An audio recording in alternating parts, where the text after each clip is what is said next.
want to go over with you the products that we use for braiding and what you're going to find in your kit. So for braiding hair, we use all of the products by Design Me. If the hair looks a little greasy, we'll add a little dry shampoo to it. Go 3 days, try to go 4. Make it a week. We can do it with dry shampoo. You want to talk how you use it though with like for your, or what do you want to? I said if it's greasy, we use a little dry shampoo. So, one of the most important braid products we use is our Puff Me Texture Mist.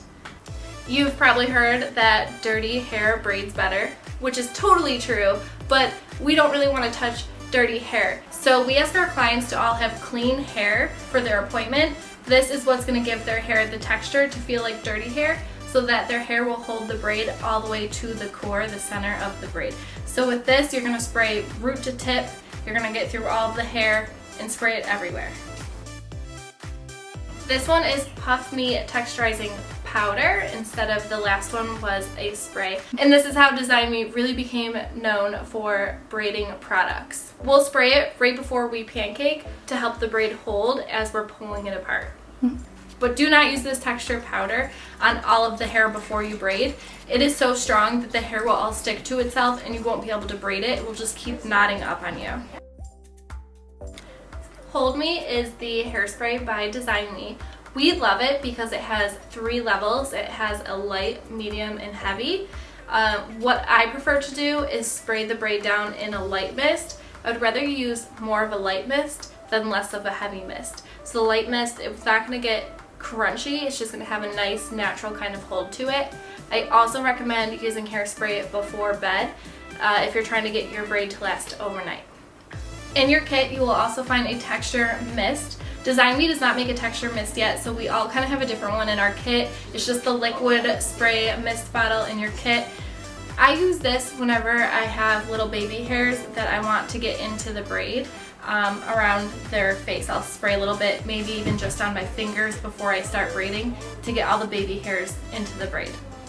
So at Braid Babes, we love whenever you leave hair out of the braid in the front, in the back, anything to make it kind of boho and wispy.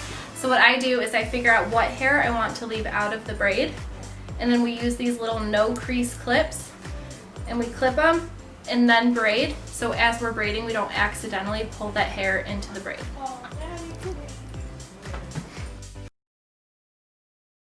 We have black, brown, and blonde bobby pins. So choose the bobby pin color that matches your client's hair the best. Remember, we don't ever want to see bobby pins unless it is very intentional.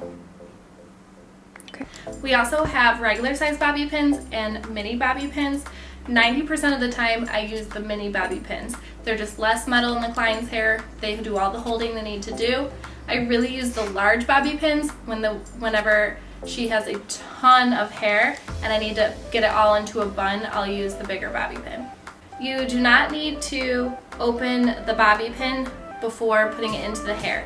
If you do that, it will stay open in the hair and very easily push itself out. So this little opening here is plenty to grab the right amount of hair. So what you do is you just stick it in the hair, it's going to grab the right amount on its own. The bumpy part of the bobby pin, you're going to want face down on their head. It's going to help hold the most hair. So what I do a lot is I stick the bobby pin in and then I kind of twist it and stick it under to hide it. We have 2 different kind of clips. Let's call them alligator and crocodile. I just made that up. These will hold quite a bit of hair. These don't hold as much hair, but these crocodile clips leave less of a crease in the hair. The alligator clips, since they divot in and then kind of clip around the outsides, they can leave a good bump in the hair. So if you're doing like princess braids and you put an alligator clip right here, that is going to leave a big bump in my hair. So I would rather, for your sectioning, you use a crocodile anywhere that's not going to be braided so we don't see a crease. Boom. So this is a pull-through tool. It has a large end and a small end. The large end I use very rarely, but every once in a while if you need to pull a large chunk of hair through a section, you can use that. The small end we use to wrap hair around ponytails, which you will find in another tutorial video. Thank you so much for watching. I literally love you.